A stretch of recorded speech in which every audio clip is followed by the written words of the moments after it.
Hello बच्चों, कैसे हैं आप लोग। लास्ट लेक्चर में हम लोगों ने ऑक्सीडेशन प्रोसेस के बारे में पढ़ा था।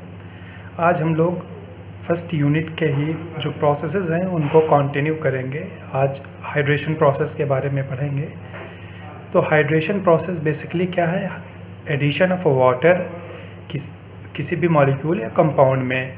तो हाइड्रेशन प्रोसेस में जो वाटर के मॉलिक्यूल होते हैं, बेसिकली वाटर के मॉलिक्यूल का मतलब H+OH- आयन, ये ऐड हो जाएंगे किसी भी मॉलिक्यूल्स में या कंपाउंड में, तो हाइड्रेशन रिएक्शन मिलेगी हम लोग को। तो इसको एक तरीके से और हम लोग कह सकते हैं कि ये हाइड्रेशन जो एक प्रोसेस है किसका, combination of a substance chemically with water. तो हाइड्रेशन है किसी भी एक सब्सटेंस में chemical addition of a water molecule. अब वाटर का जो एडिशन होता है वो किन किन कंपाउंड्स में हो सकता है? क्या सारे कंपाउंड्स में हो जाएगा? तो which compounds will give hydration reaction? तो जो अनसैचुरेटेड कंपाउंड होंगे, और सिंस हम लोग हाइड्रोकार्बन के बारे में बात कर रहे हैं तो अनसैचुरेटेड हाइड्रोकार्बन होंगे। अनसैचुरेटेड हाइड्रोकार्बन तो बेसिकली कौन से? एल्कीन और अल्काइन जो हैं वो हम लोग को हाइड्रेशन प्रोसेस या हाइड्रेशन रिएक्शन देंगे। तो हाइड्रेशन क्या है? हाइड्रेशन है एडिशन ऑफ या inclusion of water molecules into A compound. और ये कौन से कंपाउंड हैं जो ये हाइड्रेशन रिएक्शन देंगे? तो वो जो अनसैचुरेटेड हाइड्रोकार्बन्स हैं वो हाइड्रेशन रिएक्शन देंगे। अनसैचुरेटेड में एल्कीन आता है और अल्काइन आता है। एल्केन सैचुरेटेड होता है तो वो हाइड्रेशन रिएक्शन नहीं देगा। और जो मेजर प्रोडक्ट फिर हम लोग को क्या मिलते हैं? तो बेसिकली ये प्रोसेस जो होता है हाइड्रेशन प्रोसेस, अल्कोहल बनाने के लिए यूज़ होता है। तो जो मेजर प्रोडक्ट इस प्रोसेस से ऑब्टेन्ड होते हैं हमें, तो वो है एथेनॉल है। एथेनॉल को हम लोग एथाइल अल्कोहल भी बोलते हैं, एथाइल अल्कोहल। आइसोप्रोपेनॉल है, जब प्रोपीन से हम लोग प्रोपीन का हाइड्रेशन कराएंगे तो प्रोपेनॉल बनेगा। फिर आइसोब्यूटेनॉल भी बनता है इसमें, 2-ब्यूटेनॉल। तो ये बेसिकली अल्कोहल को बनाने के लिए ये प्रोसेस यूज़ किया जाता है। तो अब हम लोग इसकी पीछे केमिस्ट्री क्या है, केमिस्ट्री देखेंगे। तो हाइड्रेशन प्रोसेस का केमिस्ट्री जो है बेसिकली वो हम लोग को देखना है। तो हाइड्रेशन जो प्रोसेस एल्कीन्स का हम लोग करते हैं, एल्कीन्स का देखेंगे। तो जैसे एल्कीन में हम लोग ये ले लेते हैं एथिलीन। एथिलीन है हाइड्रेशन प्रोसेस के दो ऑप्शन हैं हमारे पास, एथिलीन या प्रोपिलीन जैसे ले लिए। प्रोपिलीन लिया तो एक एसिड की प्रेजेंस में होता है तो इसको बोलते हैं हम एसिड कैटेलाइज्ड हाइड्रेशन प्रोसेस है। दूसरा है हाइड्रोबोरेशन प्रोसेस। हाइड्रोबोरेशन तो जैसे जो भी अपने पास हाइड्रोकार्बन कंपाउंड है उसका ऑक्सीडेशन अगर हमें कराना है तो एसिड कैटेलाइज कराएं। ये दूसरा ऑप्शन है कि हाइड्रोबोरेशन कराएं। और इसी में एक ऑक्सीमर्कुरेशन डीमर्कुरेशन है। तो जो ऑक्सीमर्कुरेशन डीमर्कुरेशन है वो सिमिलर प्रोडक्ट देता है जो एसिड कैटेलाइज्ड है। तो इसलिए हम लोग सिर्फ एसिड कैटेलाइज्ड का ही डिस्कशन कर रहे हैं। तो कौन कौन से हो गए? एसिड कैटेलाइज्ड, हाइड्रोबोरेशन या hydroboration oxidation, acid catalysed oxidation हुआ इसमें। तो इसमें प्रोडक्ट क्या बनता है? तो एडिशन बेसिकली क्या होना है किसका? H2O का, मतलब H+OH आयन माइनस का एडिशन होना है। तो अब इसमें क्वेश्चन ये होता है कि H+ किस कार्बन के साथ ऐड होगा, क्योंकि ये डबल बॉन्ड जो है यहीं पे एडिशन होना है। तो एक इस कार्बन के साथ ऐड होना है एक इस कार्बन के साथ ऐड होना है। तो कौन सा पोर्शन किस कार्बन के साथ ऐड होगा ये डिपेंड करेगा कि आपकी कंडीशंस कैसी हैं। अगर आप एसिड कैटेलाइज्ड रिएक्शन करा रहे हैं तब जो है H+ जो है आपका उस कार्बन से ऐड होता है जहाँ पे ज़्यादा हाइड्रोजन अवेलेबल है, तो उस कार्बन से ऐड होगा। तो यहाँ पे देखेंगे इस कार्बन के पास कितने हाइड्रोजन है 1, इस कार्बन के पास कितने हाइड्रोजन है 2। तो किस कार्बन के पास हाइड्रोजन ऐड होगा, इस वाले कार्बन के पास, तो OH इसके पास ऐड होगा। तो हमारा प्रोडक्ट क्या बनेगा CH3 CHOH CH3 आइसोप्रोपेनॉल बन गया। और वही अगर हाइड्रोबोरेशन रिएक्शन हम लोग कर रहे हैं तो उस कंडीशन में इसका रिवर्स होता है, H+OH आयन माइनस है ना, तो H+ जहाँ पे आपके जिस कार्बन के साथ कम हाइड्रोजन है वहाँ पे ऐड होता है, और OH आयन जहाँ पे ज़्यादा हाइड्रोजन है वहाँ पे ऐड होता है। तो इस कंडीशन में आपका रिएक्शन क्या होगी, CH3 आपका CH है, इसके साथ H जुड़ेगा तो CH2 हो जाएगा, या ऐसे हम लोग जोड़ दें जैसे ये H है और जो आपका जो ये CH2 था इसके साथ OH जुड़ा। तो देख रहे हैं ना कि दोनों कंडीशन में जो हमें प्रोडक्ट मिल रहा है वो डिफरेंट मिल रहा है। ये आइसोप्रोपेनॉल है और ये प्रोपाइल अल्कोहल है। तो दोनों केसेस में कंडीशंस जो हमारा प्रोडक्ट मिलेगा वो डिफरेंट मिलेगा। तो प्रोडक्ट कौन सा मिलेगा वो उस पर डिपेंड करेगा कि हम लोग जो है कैसी रिएक्शंस कंडीशन रख रहे हैं। अगर एसिड कैटलिस्ट है तो हमें ये कंपाउंड मिलेगा जिसका हाइड्रोजन उस कार्बन के साथ ऐड होगा जहाँ पे ज़्यादा हाइड्रोजन है, और अगर हाइड्रोबोरेशन कर रहे हैं तो हाइड्रोजन उस कार्बन के साथ ऐड होगा जहाँ पे कम हाइड्रोजन ऑलरेडी प्रेजेंट है। और इस केस में और इस जो ये स्टेबिलिटी आएगी प्रोडक्ट की, ये जो रेट ऑफ रिएक्शन होगा, रेट ऑफ रिएक्शन जो है वो डिपेंड करेगा कि स्टेबिलिटी कैसी है। तो अब यहाँ पे हम देखें कि किस डिग्री का ये आपका अल्कोहल है। तो अल्कोहल डिग्री देखने के लिए देखते हैं कि OH ग्रुप जिस कार्बन से जुड़ा हुआ है, क्या कह रहे हैं, OH ग्रुप जो है आपका जिस कार्बन से जुड़ा हुआ है वो फर्दर कितने कार्बन से जुड़ा हुआ है। तो OH ग्रुप इस कार्बन से जुड़ा हुआ है, ये कार्बन कितने कार्बन से जुड़ा हुआ है 1 2 2, तो इसको बोलते हैं 2 डिग्री अल्कोहल। और यहाँ पे देखेंगे OH ग्रुप किस कार्बन से जुड़ा हुआ है, इस कार्बन से, ये कार्बन कितने कार्बन से जुड़ा हुआ है 1, तो 1 डिग्री अल्कोहल। तो रेट है स्टेबिलिटी ऑफ फर्स्ट जो है आपकी स्टेबिलिटी ऑफ जो इस पे है आपकी डिग्री ऑफ जो अल्कोहल बनेगा उस पे भी स्टेबिलिटी पे भी डिपेंड करता है रेट ऑफ रिएक्शन। अब हम लोग ये हाइड्रेशन प्रोसेस पढ़ क्यों रहे हैं, इसका एप्लीकेशन क्या है। तो बेसिकली जो हम लोग के कोर्स में जो है वो है टेक्नोलॉजीज़ जो है ना ऑक्सीडेशन की, या टेक्नोलॉजीज़ जो है हाइड्रेशन की, टेक्नोलॉजीज़ जो है डिहाइड्रोजनेशन की। तो बेसिकली हम लोग को ये पढ़ना है कि वो प्रोसेस क्या है, ब्रीफ इंट्रोडक्शन कि प्रोसेस में होता क्या है, उसके बाद इस प्रोसेस का एप्लीकेशन क्या है, इस प्रोसेस का क्या एप्लीकेशन है और प्रोसेस क्या बनाने में यूज़ होता है। तो सबसे पहले एप्लीकेशन हम लोग इसका स्टार्ट करते हैं, पढ़ते हैं। तो सबसे पहला एप्लीकेशन जो आता है इसका है आपका हाइड्रेशन ऑफ एथिलीन। जो एथिलीन का हम लोग हाइड्रेशन करेंगे।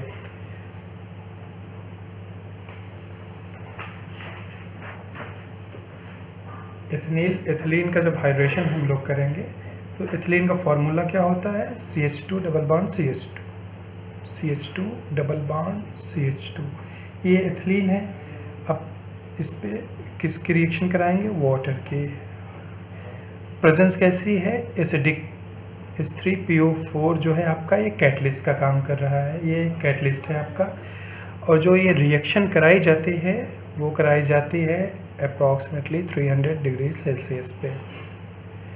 तो हमने पढ़ा है कि जब एसिडिक मीडियम होगा तो अब यहाँ पे देखेंगे कार्बन या हाइड्रोजन किससे जुड़ेगा, यहाँ पे भी देखेंगे 2 हाइड्रोजन, यहाँ पे भी इस कार्बन के पास 2 हाइड्रोजन, तो किसी से भी आप ऐड कर दीजिए, कोई इशू नहीं है। तो CH3 एक यहाँ पे जोड़े CH2OH, CH3 CH2OH, ये क्या हो गया, एथेनॉल, या इसको एथाइल अल्कोहल कहते हैं, एथाइल अल्कोहल।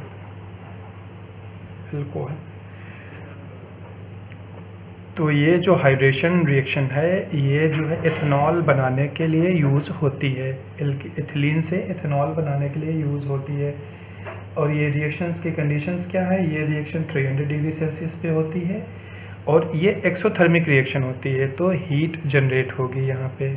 एक्सोथर्मिक रिएक्शन है, एक्सोथर्मिक रिएक्शन है तो ये फेवर किस कंडीशन में करेगी, जब टेम्परेचर हम लोग कम रखेंगे तब ये रिएक्शन जो है ना ज़्यादा फॉरवर्ड डायरेक्शन में होगी, तो कम टेम्परेचर पे ये रिएक्शन फेवर करती है। और एक कंडीशन इसकी ये है कि हम लोग जो वाटर टू एथिलीन रेशियो रखते हैं, H2 टू एथिलीन का जो रेशियो है वो हमेशा 1 से कम रखते हैं। वो ऐसा इसलिए करते हैं कि कैटलिस्ट जो है ना उसका लॉस अवॉइड करने के लिए। अगर कैटलिस्ट लॉस हो जाएगा तो हम लोग की कॉस्ट जो है इंक्रीज़ हो जाएगी, तो कैटलिस्ट का लॉस को अवॉइड करने के लिए हम लोग एथिलीन टू वाटर रेशियो हम लोग हमेशा कम रखते हैं। और इसकी एक और ख़ास बात है कि ये प्रेशर हाई प्रेशर पे रिएक्शन होती है, तो जो प्रेशर होता है 70 atm के आसपास, एटमॉस्फेरिक प्रेशर के आसपास होता है। तो इस रिएक्शन की ख़ास बात क्या हुई कि एसिड मीडियम होगा, कैटलिस्ट जो है H3PO4 यूज़ करते हैं हम लोग, तो एसिड हम लोग को एथाइल अल्कोहल मिलता है या एथेनॉल मिलता है और हीट जनरेट होती है। हीट जनरेट हो रही है, इसका मतलब ये एक्सोथर्मिक रिएक्शन है। एक्सोथर्मिक रिएक्शन है तो ये फेवर करेगी, टेम्परेचर आप कम करेंगे इसका तब। और हम लोग कैटलिस्ट के लॉस को अवॉइड करने के लिए H2 टू ये एथिलीन का जो रेशियो है वो लेस देन 1 रखते हैं। अब ये किस यूज़ क्या है इसका, ये कहाँ पे यूज़ किया जाता है, तो ये सॉल्वेंट जो अपना एथेनॉल मिला या एथाइल अल्कोहल मिला, इसका एप्लीकेशन 2 एप्लीकेशन है। एक तो डिज़ोल्व करने के लिए ऑर्गेनिक कंपाउंड को, तो ऑर्गेनिक कंपाउंड को डिज़ोल्व करने के लिए यूज़ करते हैं हम इसको, और एज ए सॉल्वेंट जो डिज़ोल्व करता है सॉल्वेंट है, तो एज ए सॉल्वेंट हम लोग इसका यूज़ करते हैं। और दूसरा एप्लीकेशन इसका है कि एसिटल्डिहाइड बनाने में, एसिटल्डिहाइड बनाने में, एसिटिक एसिड बनाने में, डाईइथाइल ईथर बनाने में, अमीन्स बनाने में। तो क्या है 2-4 एप्लीकेशन देख लेते हैं। एसिटल्डिहाइड बनाने में, एसिटिक एसिड बनाने में इसका यूज़ होता है, डाईइथाइल ईथर बनाने में होता है, अमीन बनाने में इसका एप्लीकेशन हम लोग करते हैं। लेकिन इस रिएक्शन के साथ एक इशू ये है कि ये जो पर पास जो कन्वर्जन होता है, जैसे एक बार रिएक्शन हुई तो कन्वर्जन जो है एथिलीन का ओनली 5 to 10% ही होता है। तो जो कन्वर्जन है पर पास जो कन्वर्जन है 5 to 10% है, ये सबसे बड़ा इशू है इस रिएक्शन के साथ। लेकिन वो इसको कवर करने के लिए हम लोग क्या करते हैं, जैसे जो भी एथिलीन आएगी उसको हम लोग रिसाइकल कर देंगे, जो एथिलीन बनेगी रिसाइकल कर देंगे। लेकिन इसकी अच्छी बात ये है इस रिएक्शन की जो सिलेक्टिविटी है, सिलेक्टिविटी का कॉन्सेप्ट ये है कि जो आपका डिज़ायर्ड प्रोडक्ट है, तो डिज़ायर्ड प्रोडक्ट हमारा एथेनॉल है, desired product divide by undesired product, तो जितने डिज़ायर्ड प्रोडक्ट की क्वांटिटी है उसको डिवाइड कर देंगे अनडिज़ायर्ड प्रोडक्ट्स जो हमें ऑब्टेंड हो रहा है रिएक्शन में, तो हमें सिलेक्टिविटी मिल जाती है। तो सिलेक्टिविटी इसकी 95% के अराउंड है, तो सिलेक्टिविटी इस प्रोसेस की अच्छी है। ये तो हाइड्रेशन ऑफ एथिलीन की एक टेक्नोलॉजी ये हुई कि इसका एप्लीकेशन प्रोसेस क्या था, इसका एप्लीकेशन मेजर था कि हाइड्रेशन जो है हम लोग एथिलीन का कर रहे थे। एथिलीन के बाद फिर हम लोग प्रोपिलीन भी रिएक्शन देगी, सिमिलर रिएक्शंस, तो प्रोपिलीन का हम लोग पढ़ेंगे कि प्रोपिलीन क्या रिएक्शन देती है। तो हाइड्रेशन ऑफ सेकेंड जो इम्पोर्टेंट रिएक्शन है, जो इम्पोर्टेंट टेक्नोलॉजी है वो है हाइड्रेशन ऑफ प्रोपिलीन। तो प्रोपिलीन का फॉर्मूला लिख लिया CH3 single bond CH double bond CH2। अब इसको हाइड्रेशन हम लोग कराएंगे तो ये रिएक्शन जो है ना दोनों फेजेस में हो जाती है, चाहे हम लोग इसको लिक्विड फेज में कराएं चाहे गैसियस फेज में कराएं, दोनों फेज में ये रिएक्शन देती है। तो इसमें प्रोडक्ट क्या बनेगा आपका, अगर एसिड मीडियम है, एसिड कैटलाइज्ड रिएक्शन है, एसिड कैटालाइज रिएक्शन है, तो हम जानते हैं एसिड कैटालाइज रिएक्शन में हाइड्रोजन कहाँ जुड़ेगा, जिसके पास ज़्यादा हाइड्रोजन ऑलरेडी है तो यहाँ पे जुड़ेगा। तो प्रोडक्ट आपका बनेगा CH3 single bond CHOH CH3। तो ये क्या है, isopropyl alcohol, isopropyl alcohol. Methanol के बाद जो है ये सेकेंड लार्जेस्ट एल्कोहल है जो जिसका इंडस्ट्रियल यूज़ है। सबसे ज़्यादा इंडस्ट्री में मेथनॉल एल्कोहल्स में सबसे ज़्यादा प्रोडक्शन जो होता है मेथनॉल का होता है। मेथनॉल के बाद जो दूसरा कंपाउंड है जिसका सबसे ज़्यादा प्रोडक्शन होता है तो वो आइसोप्रोपाइल एल्कोहल है। अब इसका प्रोडक्शन के दो वेज हैं कि या तो हम लिक्विड फेज ये हाइड्रेशन कराएं या वेपर फेज या गैसियस फेज। तो गैसियस फेज या वेपर फेज हाइड्रेशन है और फर्स्ट है लिक्विड फेज हाइड्रेशन है। दोनों प्रोसेस से ये हम लोग ऑब्टेन कर सकते हैं आइसोप्रोपाइल एल्कोहल। तो लिक्विड फेज में क्या होता है, ये हाई प्रेशर पे होती है रिएक्शन 80 to 100 ATM पे। तो रिएक्शन कंडीशंस क्या है, ये हाई प्रेशर रिएक्शन होगी 80 to 100 ATM पे। टेम्परेचर रिलेटिवली कम रहता है, 150 डिग्री सेल्सियस रहता है टेम्परेचर। और कैटलिस्ट क्या यूज़ होता है वो इम्पोर्टेंट एक ये है कि कैटलिस्ट हम लोग क्या यूज़ करेंगे इस रिएक्शन में। तो इस रिएक्शन में जो हम लोग सल्फोनेटेड पॉलिस्टर जो है कैटलिस्ट यूज़ करते हैं। Sulphonated polyester.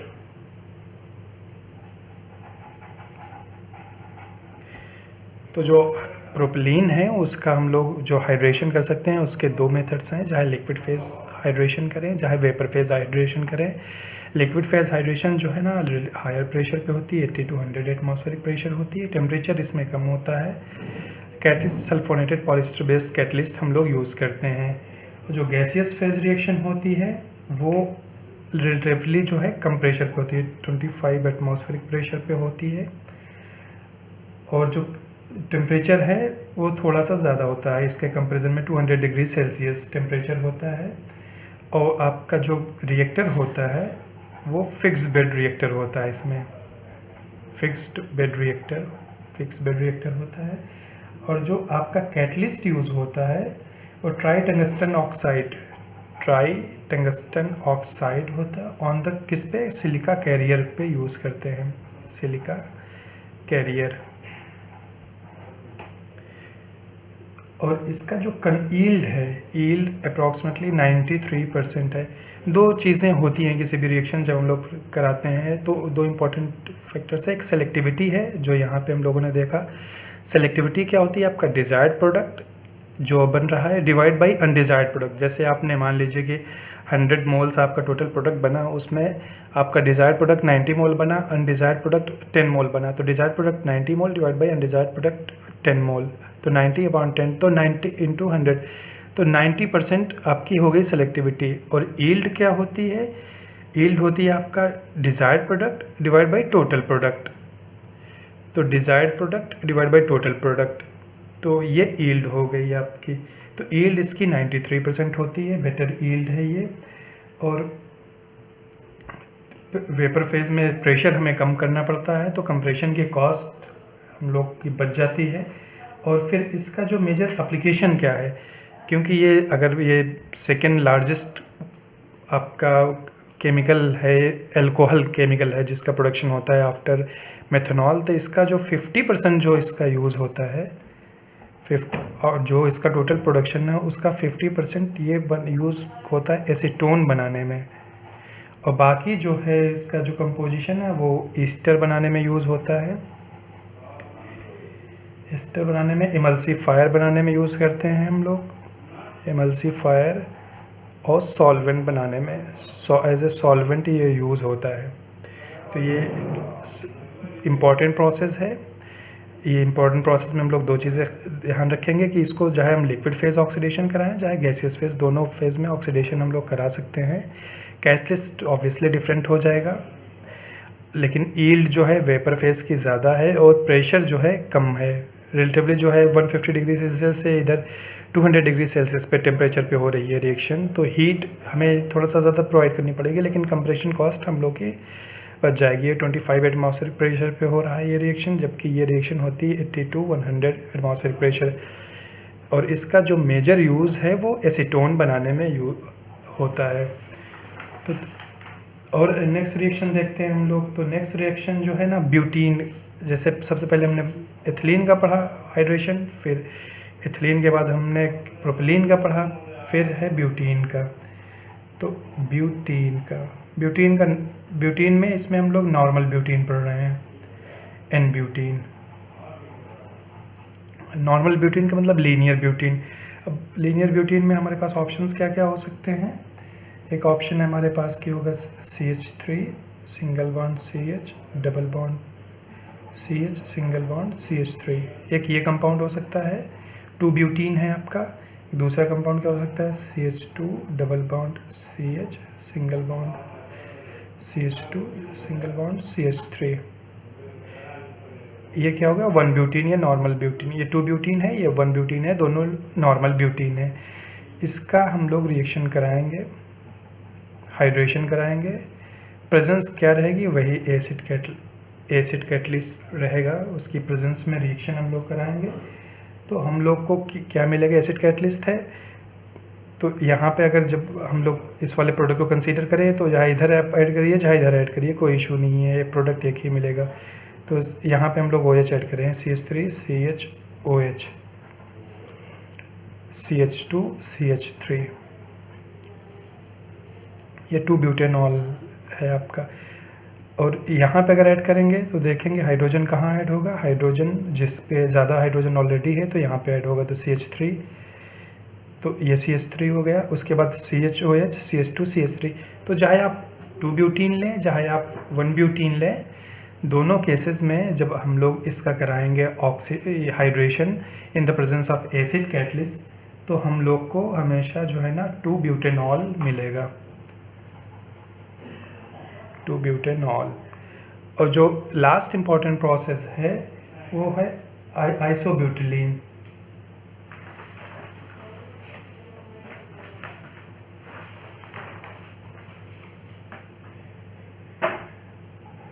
तो आइसोब्यूटिलीन का हम लोग हाइड्रेशन पढ़ेंगे। आइसोब्यूटिलीन जो 4th टेक्नोलॉजी है, जो मेजर टेक्नोलॉजी है। तो आइसोब्यूटिलीन का फार्मूला क्या है, आइसोब्यूटिलीन है chemical structure CH3 single bond CH3 double bond CH2 1 2 2 4, ये है आइसोब्यूटिलीन। अब ये किससे रिएक्शन करेगी, हाइड्रेशन रिएक्शन हम लोग इसका कराएंगे। प्रेजेंस वही रहेगी आपकी एसिड कैटलिस्ट की, एसिड कैटलिस्ट की प्रेजेंस रहेगी। तो ये क्या प्रोड्यूस करेगा, हम लोग देखते हैं यहाँ पे कि यहाँ पे हाइड्रोजन 2 हैं, तो हाइड्रोजन उस कार्बन से जुड़ेगा जहाँ पे ज़्यादा हाइड्रोजन ऑलरेडी है। तो डबल बॉन्ड वाला ये कार्बन, एक ये है कार्बन, ये है।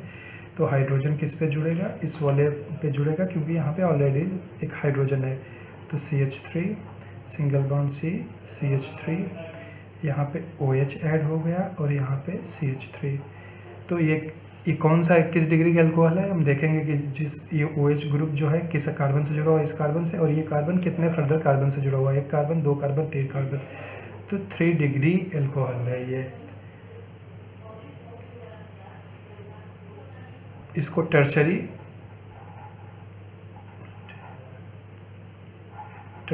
ब्यूटाइल अल्कोहल बोलते हैं, butyl alcohol, TBA, tertiary butyl alcohol.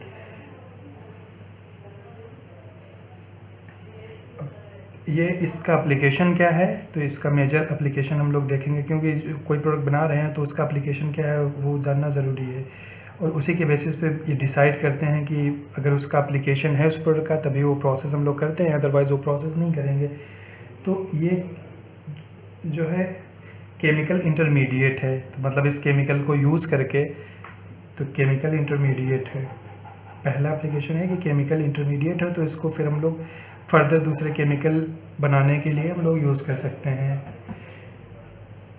उसके बाद क्या है, ये सॉल्वेंट है फार्मास्यूटिकल जो है उनके फॉर्मुलेशन में। तो solvent as a solvent work करता है किस इंडस्ट्री में, फार्मास्यूटिकल इंडस्ट्री में।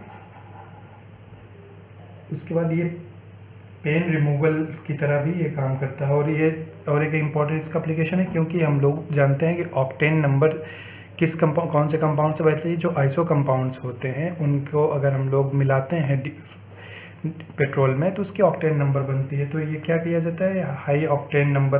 तो ऑक्टेन नंबर इम्प्रूव करने के लिए हाई ऑक्टेन